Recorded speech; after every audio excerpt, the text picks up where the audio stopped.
just brushing straight down, you have no force into it.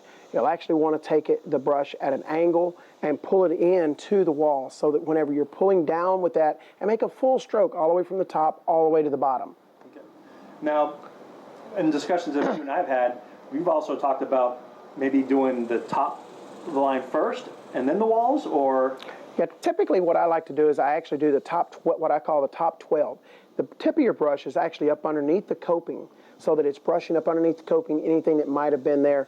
And then it's really, its biggest angle is to get right in between the tile and that layer of plaster, right where they combine, is getting that right there. And it's actually brushing that, making that a smooth finish and getting things out of the tile line so that there's no dust in the tile, there's no dust in that little crack, so that it allows it to be able to swell up, because that's what the plaster is doing, is it swells up and adjoins right there.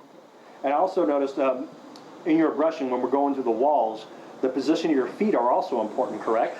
Yeah, I call it the step method. I like to make sure that my feet are the one on each side of the brush, and then as I finish that stroke straight down, then I move my foot over next, then I move my brush to that spot, and then my right foot back over, so that I'm doing a foot method, so I know that I've actually covered every square inch of the pool. Okay. So we start brushing the tile line, that first 12 inches. We brush the walls. What about the floors? Well, floors and all the flat surfaces are fairly easy to do. So, but again, I like to use a foot method. So I'll start out by brushing all my steps off, and don't forget about the front side of the step, that lateral portion there, making sure that you get both the front of the step and the flat portion of it. Then also around each one of your return jets, around your lights, all those things are going back and getting done. After you've done your walls, then you concentrate on all the little fixtures around the pool. Then I'm going to be ready, everything's settled down, and I can brush the bottom of my pool, get it all down and get it all bushed up. Now, when you're brushing, there is a specific way to actually brush the bottom of the pool as well. You want to start in the shallow end, going over to the deep, and then pushing that up, because you want to push it towards the main drain or towards your skimmers. Okay.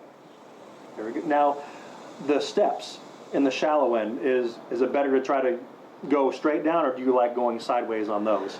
Actually, I use a combination. Is there a helpful way of doing those? Typically, I use a combination. I'll go across the steps, and then I'll take and try to come from the very beginning in the edge. I'll put it in the groove, and then kind of push it straight out. I don't go from the outside, because it's hard to get out in the pool and push it back in. But you want to always be pushing out to the middle of the pool.